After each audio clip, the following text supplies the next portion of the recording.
Assalamualaikum warahmatullahi wabarakatuh. Nama saya Gina Lutfiah Alhamaz.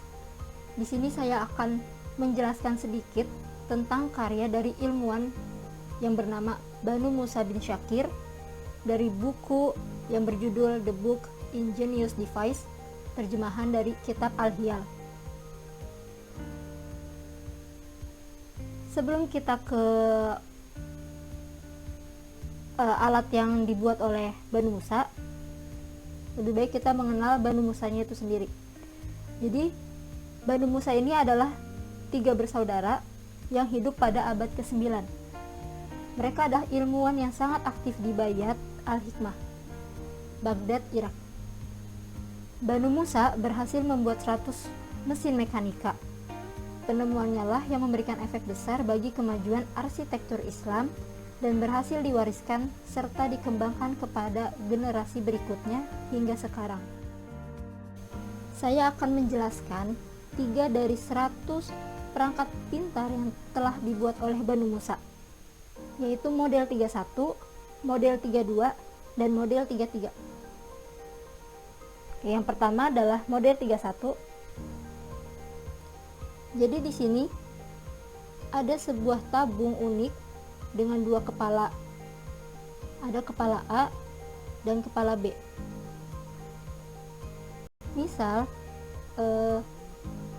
ada 2 fluida, yaitu air dan jus. Nah, jadi jika si air itu dimasukkan melalui kepala B, maka air itu akan memenuhi ruangan SW. Dan jika si jus itu dimasukkan melalui kepala A, maka jus itu akan memenuhi ruangan MH. Tapi kedua fluida atau cairan itu tidak akan bercampur karena adanya plat pembatas KT di antara 2 kepala tersebut. Nah, kemudian jika cairan itu dituangkan dari botol,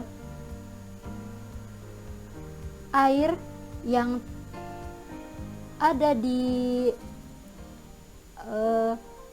ruangan SW ini akan keluar melalui si kepala A ini, dan jus yang ada di ruangan MH ini akan keluar melalui kepala B. Jadi seperti ini ilustrasinya. Pemodelan ini ditunjukkan untuk mengetahui konsep hubungan antara kecepatan fluida mengalir dan kemiringan atau ketinggian penampang fluida tersebut. Cairan dengan massa M yang berada di dalam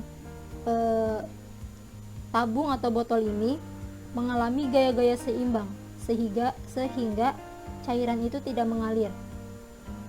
Ada gaya dari sisi kiri dinding botol diimbangi dengan gaya-gaya dari sebelah kanan dinding botol. Ada juga gaya dari atas yang ditahan dari bawah. Cairan juga menekan dasar botol atau tabung ini dengan gaya sebesar mg yang tersebar merata pada seluruh permukaan. Nah, di sini juga terdapat energi potensial dan energi kinetik yang bekerja.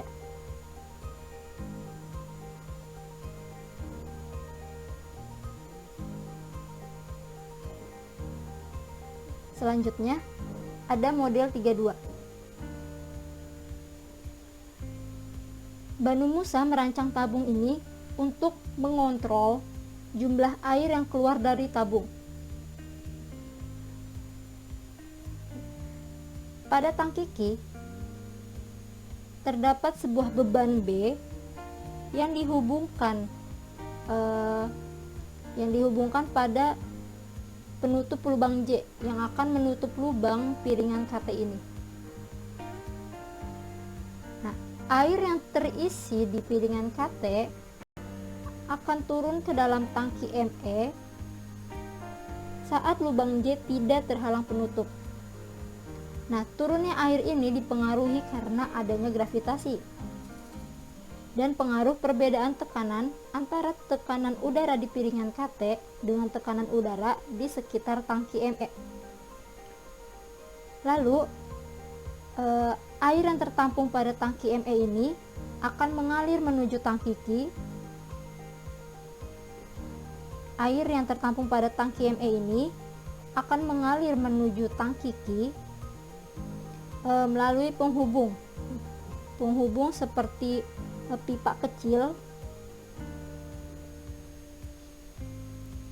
sehingga tangki Q ini akan terisi air. Nah, selang kecil ini memanfaatkan prinsip kerja sifon, di mana tekanan atmosfer mampu mendorong cairan dari tangki ME menuju bagian atas, kemudian akan gaya gravitasi itu akan menarik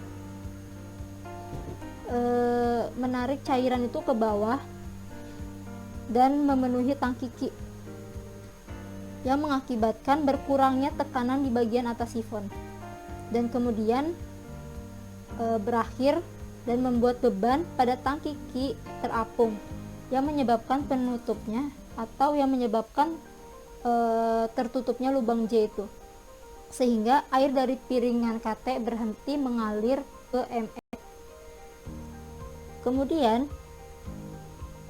air yang tertampung pada tangki Q itu akan mengalir keluar melalui pipa dan akan berhenti mengeluarkan air untuk jangka waktu tertentu sebelum air mulai mengalir lagi sampai semua air dalam tabung habis. Nah, selain itu juga, dari pemodelan ini bisa didapatkan besar debit yang dialirkan.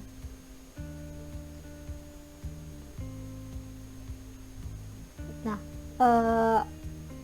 dari pemodelan tabung ini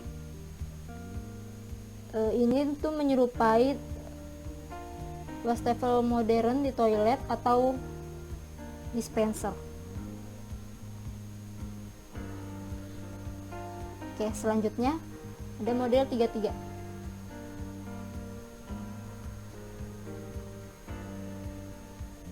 Pada tabung ini, sebenarnya pada model 31 ini mempunyai tujuan yang hampir sama seperti botol atau tabung pada model 31, yaitu agar dua cairan yang dimasukkan ke dalam labu tidak tercampur. Hanya saja pada model ini mempunyai satu kepala dan dapat mencampurkan dua fluida tersebut jika tabung atau botol benar-benar dibalik. Jadi saat cairan dimasukkan secara perlahan melalui corong AD,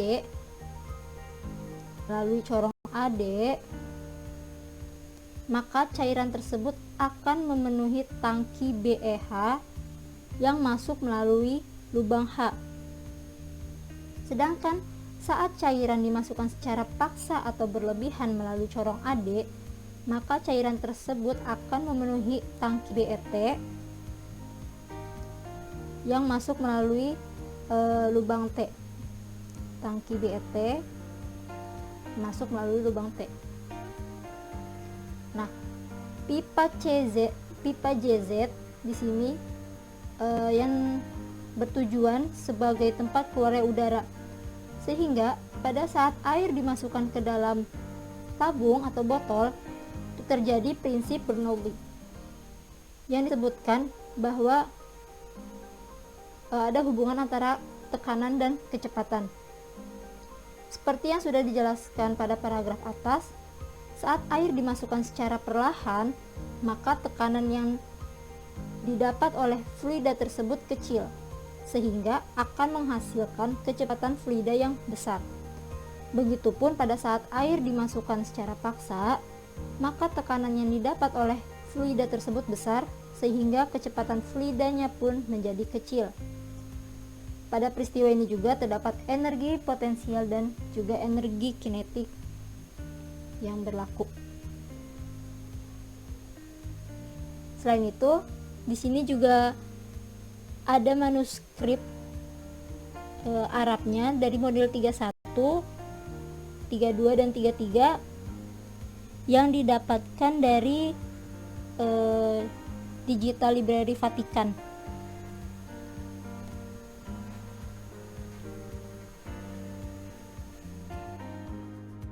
Jadi kesimpulan yang bisa diambil ialah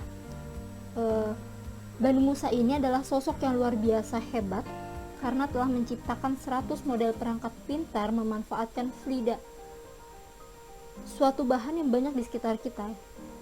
Kemudian dituliskannya pada kitab yang berjudul Al-Hiyal, dan melalui temuannya ini telah melahirkan berbagai konsep ilmu tentang fluida yang menjadi kunci para ilmuwan lain untuk terus mengembangkan ilmu pengetahuan dan teknologi. Dan berdasarkan 3 model yang sudah dijelaskan tadi,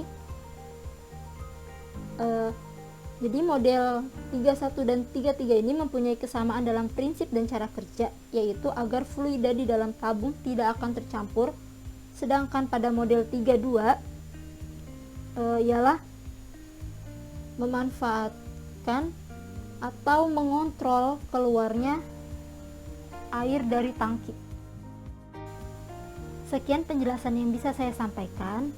Mohon maaf bila ada kesalahan dan mohon dikoreksi juga bila ada yang salah. Wassalamualaikum warahmatullahi wabarakatuh.